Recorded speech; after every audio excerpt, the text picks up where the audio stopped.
Welcome back. I had every intention this week of jumping into a different topic. However, life has happened, and I feel it's important to reiterate and to maybe give some true to my life stories of just how persuasive, how pervasive, how difficult, and how sometimes seemingly impossible it is to untangle from all the things that set us up to not listen to ourselves, to not listen to our still small voices. It's really kind of easy to say that like we know something in our brain. But I realize that even though I know something in my brain, I don't really know it until I know it in my heart. So let me remind you and myself that we live in a society where there's a ludicrous amount of systems and structures and societies within societies and cultures and religions and industries in place. And these systems come with good and bad and probably a mixture of both. In the meantime, we have to live within them or quietly or not so quietly opt out of them. And again, there are reasons for these systems. They're hard to opt out of. And these systems sometimes let us put some stuff on autopilot during our days. We know what everybody is doing, how they're going to respond, what the rules of the road are, and we don't have to stress not knowing what's going to go on or getting a different reaction. And we're usually rewarded by fitting into these systems. I think we all know how that feels. And usually these awards make navigating whatever system it is easier. And on top of that, we've got family and friends and coworkers and acquaintances and social media and the news and everybody else who also have opinions about everything and everybody else, whether we want to hear them or not. So that adds on top of all of these things that we're dealing with and listening to on a regular basis. So in case that wasn't enough, and I know I said that already, but this is the truth, in case that wasn't enough, there are serious consequences sometimes to not following the rules, if you can even figure them out. But we know, even if we don't know the rules, there are consequences if we don't follow them. And sometimes these aren't just immediate consequences. Sometimes it's months or years or decades later that you find the consequences that you're dealing with from a decision made maybe 30 years ago. And unfortunately, and I think we're all starting to realize this, which is a good thing, there are also serious consequences when you don't listen to yourself, when you don't listen to that still small voice. Similar situation, just as not following the rules. It could be immediate circumstances, or it could be showing up 10, 20, 30, 40 years later, or even different generations later. We don't know. So I felt very strongly about talking about this today because I feel stuck in that trap on a daily basis, if not an hourly basis, if not every single minute of my life. I feel like we are all set up to fail in this world. I've watched it in myself. I've watched it with the people I know and love. I watched it with the people I don't even know and love. I've watched it with the people I don't really like. It's just very frustrating to me, to put it nicely, because I told myself I wouldn't curse on this. You know, if I follow the rules and I play the game, I feel awful and I don't feel like myself. But then if I follow myself, I have found that there are consequences and challenges that range from minor inconveniences to serious that I encounter on a daily basis. It feels like I can't win no matter what I do.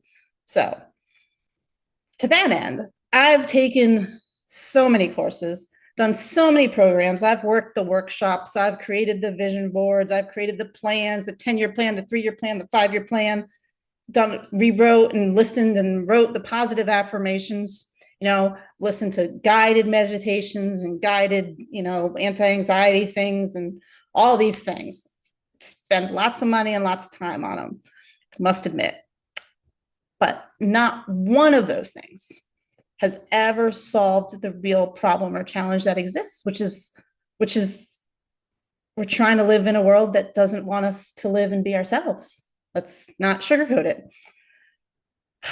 And I get very frustrated when I hear that it's about your thinking of the situation and you just have to think positive, or you have to have lower expectations, or you have to not expect as much, you have to whatever. That minimizes what happens to be some very toxic and very unhealthy dynamics that run within our world. I don't even, unfortunately, think we can blame it on Western society. I'm sure there are unhealthy dynamics and toxic situations in all cultures of the world. The good can soon become the bad if it is not tempered with human understanding. So the struggle is living in the world versus being yourself. That's the struggle. And how do we do this? How do we make decisions? That's a good question. And I'm laughing because I don't really know. But we're going to talk more about it and think more about it as we get into this season. And I want to say this again because I feel like we run to, and I've said this, we run to the productivity hacks. We go to these things that we think are going to help, these systems and these plans that we think we're going to help, all the programs in the books and the courses that think more positively and believe and do this system and it's all going to be okay. It's not. I think, unfortunately, many people have realized that while maybe it was a useful skill they learned, it didn't solve the larger problem inside. And for those who kind of, I don't want to say it this way, but I'm going to say it this way. For those who pump up and those who sell, and then sell, I mean in the most strictest, grossest, ickiest sense of the word, think positively and believe and focus less on the bad things and think more about the good things. I don't know what world these people live in. It's not the one I live in. It's not the one my family and friends live in. It's not the one where my acquaintances live in. It's not the one my coworkers live in. It's not a world I see around the people on the TV or in the social media that they live in. It seems so not just impractical and unfair, but so mean and cruel to say these things, to be positive and stay positive. There's some value in that without acknowledging the damage that the world does to ourselves, to our community, to the earth around us. Like we can't just pretend that everything is okay. Everything is not okay. I don't know if you've been around in the last 10 years, 5 years. I don't know. One could argue last 200, 300, since the world began. Things are not okay. Because there are consequences to all of our actions. All of our actions, all of other people's actions, all of our ancestors' actions, all of the people who come before. And to pretend otherwise is irresponsible to ourselves and to everybody else around us. And for me, it is very important, not just that everything is good for me. It's important that everything is good for everybody as much as I can make it happen. That is very, very important to me. I am not just here to live my life and do my thing. I am here to live my life and do my thing and hopefully bring true positive outcomes and true inspiration in the real sense of the term to others, not to come up with a solution, not to tell people that it's all going to be okay. I don't know. I've heard that a lot. And a lot of times in my life, it's all going to be okay. Not necessarily sure that actually happened for me and for those I know and love. So again, how do we know which to follow, which consequence we would prefer? Because sometimes both consequences are serious and sometimes dire, either following whatever is happening on in the world. So you got to be a human being and a functional adult or a functional human. Even I don't think children are outside of this. I think there's a lot more pressure nowadays than there used to be of having to be an adult so much younger versus being who you truly are.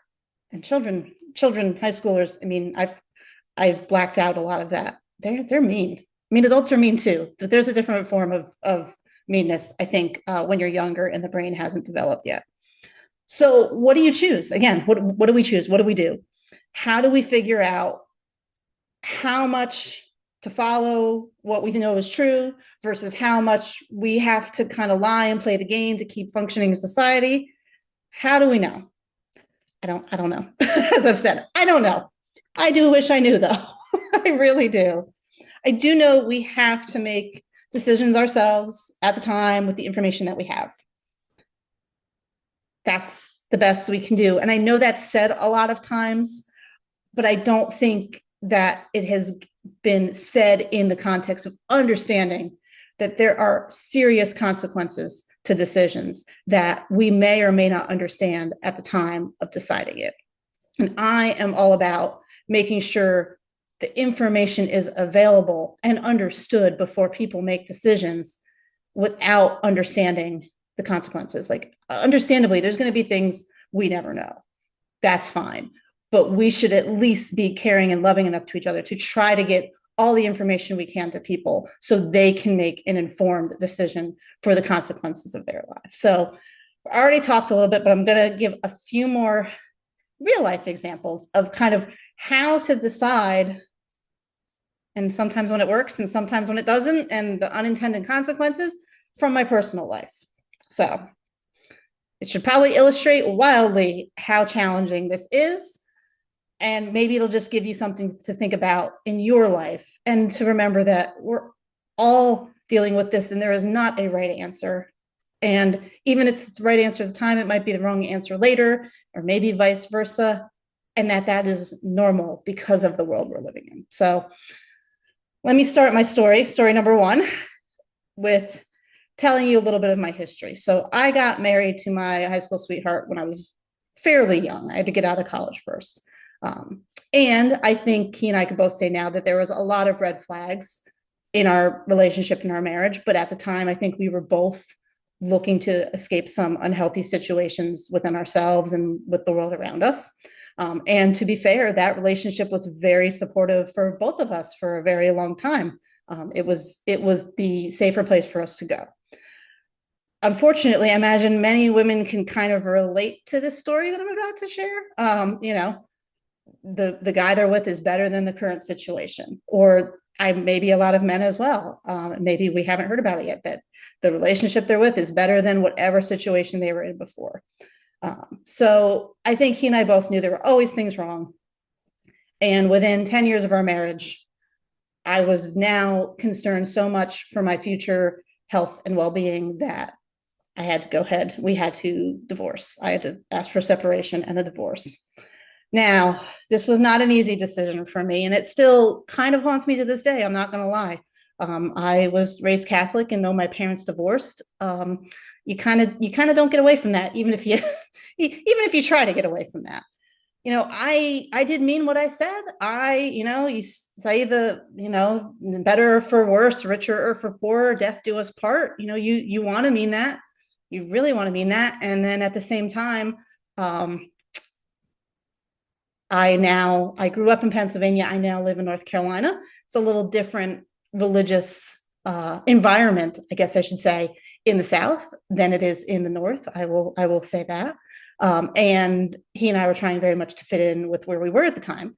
So I got a lot of books and advice while we were going through our marital difficulties before I decided that there was no other choice but to separate and divorce. I think how everybody quotes, what is it?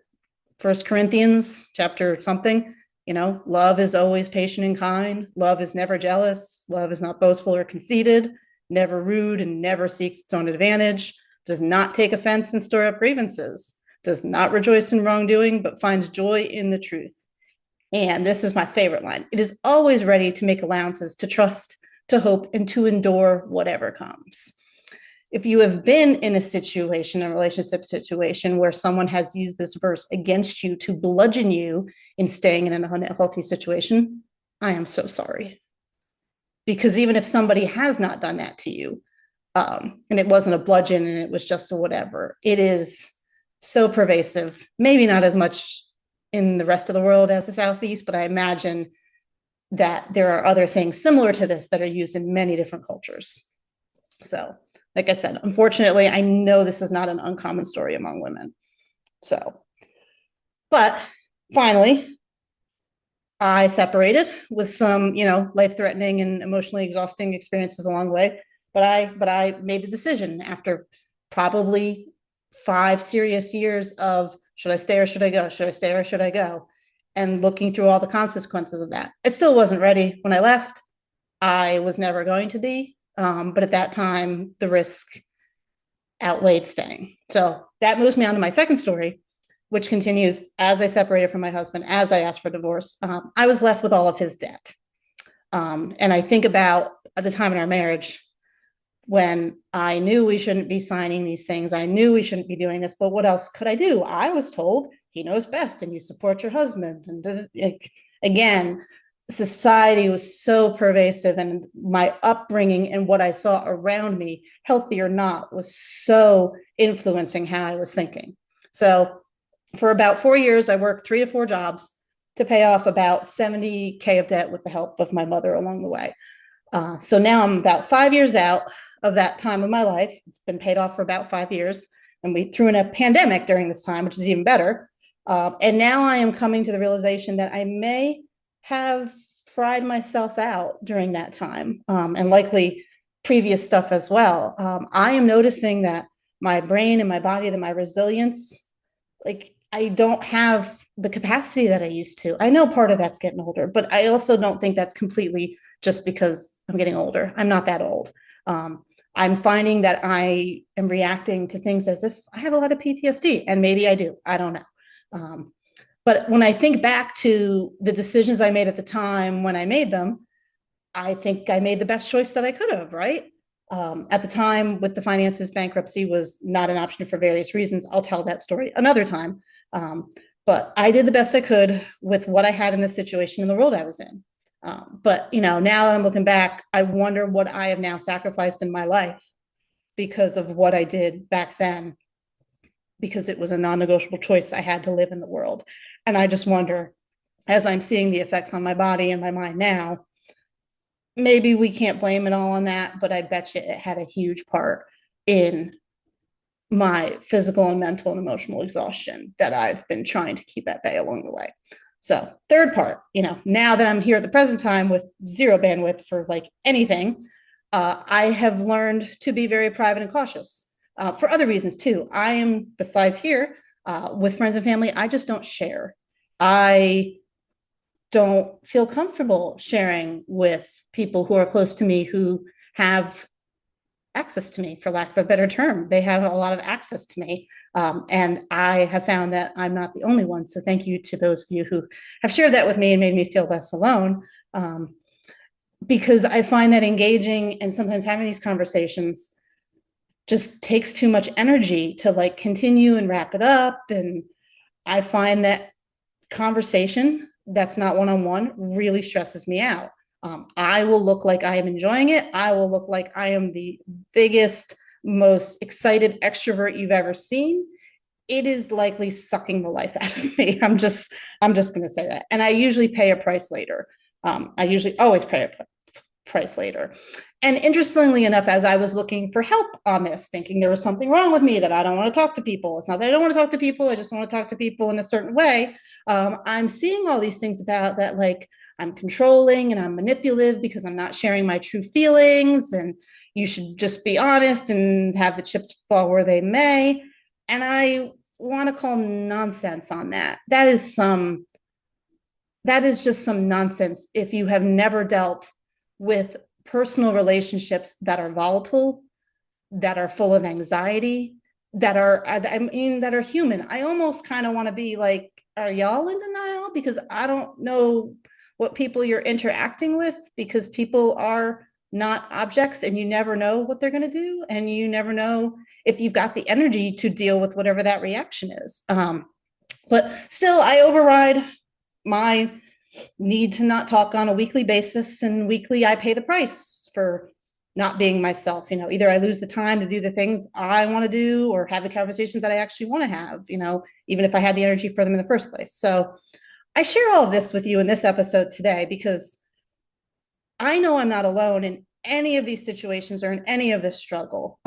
It is funny, when I do go places, people tend to just share these things with me. That's just fine. I love being able to listen to somebody else who needs to talk just like I do.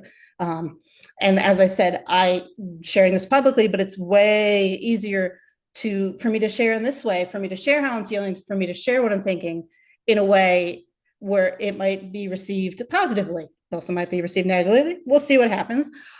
But the emotional load for me will be less, because if someone has a comment that they don't like it, okay, well, there is how many millions of other people in the world, we can move on. So what I want more than anything in everything I ever share, in any conversation I ever have, anything I ever write, anything I ever do, is that somebody feels less weird, less crazy, and less alone. There are many times where I'm like, I know I'm not the problem. I mean, I'm not perfect. Trust me, I got many issues. I'm well aware of them. But I am so frustrated at me blaming myself, at watching the people I love blame themselves when it's not them. It's the way we are doing things. It is so unhealthy, unsupportive, and messed up on so many levels. So I just want to share so someone feels less alone and we can see things for what they are to actually help ourselves become healthy and hopefully change the world so it's not so crazy and it actually is healthier and supports everyone living in it. It's not us personally, but it's also not just us personally, if that makes any sense. So thank you for joining me today. I really appreciate it. And thank you for letting me delay the next topic a little bit, but we will. So, right, like what's next? Like, I know this wasn't necessarily positive, but I want you to understand and to be real about what is actually surrounding us and why it sometimes feels like not only listening to yourself is so hard, but just functioning is so hard. So how do we figure out, in what little time and energy we have in our days and our weeks and our months, how do we figure out how to navigate it in the best way possible? How do we give ourselves the support that we need in the best way possible as we go forward? So in the next podcast, I'm going to talk about some things that I think about as I look at what getting support means in the context of all the worldly nonsense and the invisible nonsense that we don't even know in the world that pops up on a regular basis. So what I know is if I can make it visible to myself, hopefully it won't have as much of an effect on me, and I can make it easier to navigate and deal and maybe have less of that emotional mental chatter and less of that administrative burden that I have on things in the past. So thank you again for joining me. I will see you then.